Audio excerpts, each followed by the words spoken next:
है और बाचिरा इसागी को लास्ट सेकंड में बॉल पास करता है। कीरा सोच रहा था कि वो सेफ है, लेकिन इसागी की स्ट्राइकर एबिलिटी एकदम से काम करती है और इसागी कीरा पर हमला कर देता है। आगे हम देखते हैं कि जापान फुटबॉल यूनियन की एक मेंबर आनरी दूसरे मेंबर्स को बताती है कि जापान कभी भी वर्ल्ड कप नहीं जीतेगा अगर उनकी स्ट्रेटेजीज बदली नहीं जाती है। एक मेंबर जवाब देता है कि फुटबॉल सिर्फ बिजनेस है, उसने कभी नहीं सोचा कि जापान कभी भी वर्ल्ड कप जीत जाएगा। इस पर आनरी कहती है ईगो जिनपाची एक प्लेयर बना रहा है जो जापान को वर्ल्ड कप जिता सकता है। तभी सीन स्विच होता है। वहीं कीरा हैरान होता है कि इसागी ने उसे बॉल मार दी है, उसे कुछ भी समझ नहीं आ रहा था। तभी टाइम खत्म हो जाता है। इसके बाद जिनपाची कहता है जो हार गया है वो डिस्क्वालीफाइड है। ये सुनकर कीरा एकदम शॉक रह जाता है। कीरा कहता है वो इसागी से ज्यादा टैलेंटेड है और उसे नहीं पता कि इस टैग गेम का फुटबॉल से क्या लेना देना है। जिस पर जिनपाची बताता है कि इस रूम को सभी प्लेयर्स की स्किल्स का पता करने के लिए सेटअप किया गया था। एक 90 मिनट के गेम के दौरान हर एक प्लेयर के पास बॉल 136 सेकंड तक होती है। कीरा शिकायत करने लग जाता है। जिनपाची कहता है कि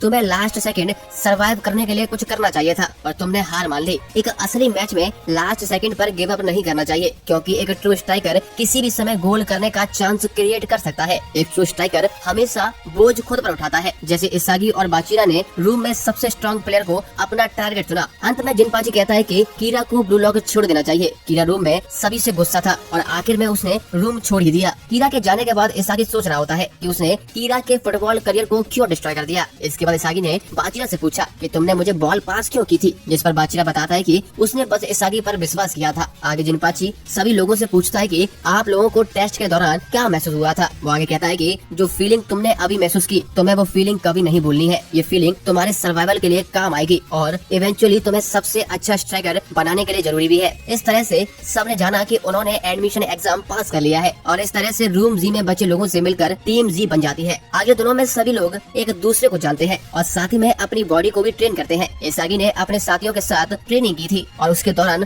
वो समझता है कि वो सभी सुपर एथलीट हैं। ट्रेनिंग के बाद स्ट्राइकर को कैफेटेरिया पे चावल और मिसो सूप मिलता है, लेकिन साइड डिश में उन्हें क्या मिलेगा ये उनकी रैंक्स के आधार पर डिसाइड होता है। इगाराशी की रैंक आखिरी थी और इसीलिए वो दूसरों से चलता था, क्योंकि दूसरे लोगों को उनकी रैंक के आधार पर अच्छा खाना मिलता है। रात में इसागी सो रहा था, लेकिन उसने सोचा कि उसे ट्रेन करना चाहिए ताकि वो दूसरों से स्ट्रॉन्ग बन सके। इसके बाद इसागी ट्रेनिंग रूम की तरफ जाने लगता है। ट्रेनिंग रूम के रास्ते में उसे बाचिरा मिलता है, क्योंकि वो भी इसागी के साथ ट्रेनिंग करना चाहता था। थोड़ी देर बाद इसागी ने बाचिरा से पूछा कि तुम्हारे बॉल पास करने का क्या कारण था। बाचिरा जवाब देता है कि उसके अंदर एक मॉन्स्टर है। आगे हमें बाचिरा का पास्ट दिखाया जाता है, जहाँ पर बाचिरा के टीममेट्स उससे बॉल पास करने के लिए कहते हैं, पर बाचिरा उन्हें बॉल पास नहीं कर रहा होता है और उसके तुरंत बाद ही बाचिरा बॉल खो देता है। बाचिरा के टीममेट्स गुस्सा हो जाते हैं, लेकिन बाचिरा सिर्फ अपने अंदर के मॉन्स्टर की आवाज सुनता है। बाचिरा ने इसागी को समझाया कि जब वो फुटबॉल गिरता है तो एक मॉन्स्टर हमेशा उसे बताता है कि क्या करना चाहिए और उससे बात भी करता है। एडमिशन एग्जाम के दौरान मॉन्स्टर ने उससे कहा था कि वो बॉल इसागी को पास करे। इस पर इसागी भी कहता है ऐसे तो मेरे भी अंदर एक मॉन्स्टर है। बाचिरा कहता है कि रोनाल्डो और मेसी भी मॉन्स्टर की आवाज सुनते हैं। बाचिरा को इसागी से मिलकर बहुत अच्छा लगता है। फिर इसागी का ईगो फिर से जाग जाता है और वो बाचिरा पर हमला करता है और दोनों लोग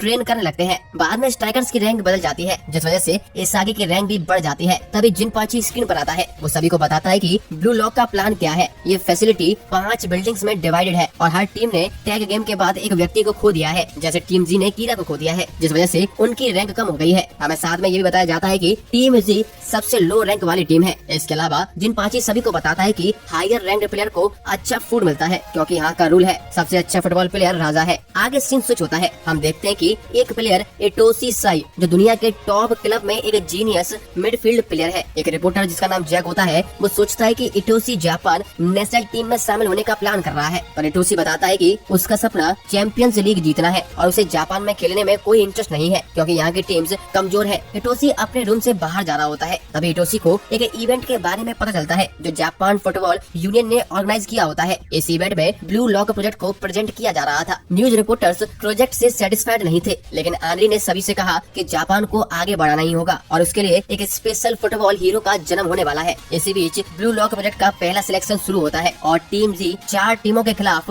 लड़ने वाली होती है। जिनपाची सभी को समझाता है कि सिर्फ 2 टीम ही दूसरे राउंड में जा सकेंगी। फुटबॉल मूल रूप से एक ऐसा स्पोर्ट है जो स्कोरिंग के बारे में है, इसीलिए वो सभी स्ट्राइकर से कहता है वो अभी तक फुटबॉल के बारे में जो भी जानते हैं वो भूल जाएं और अपने दिमाग में फुटबॉल को जीरो से क्रिएट करें। जिनपाची कहता है कि उन्हें टीम वर्क की जरूरत नहीं है, फुटबॉल को सिर्फ एक हीरो की जरूरत है। अंत में आनरी और जिनपाची रिपोर्टर्स और जी टीम को प्लान के बारे में बताते हैं कि हम ब्लू लॉक के साथ एक हीरो क्रिएट करना चाहते हैं जो जापान जापान फुटबॉल को बहुत आगे तक लेकर जाएगा। आंद्रे की बात सुनकर इटोशी बहुत ज्यादा क्यूरियस हो जाता है। वो अपनी फ्लाइट भी कैंसिल कर देता है जिससे वो ब्लू लॉक के रिजल्ट्स को देख सके।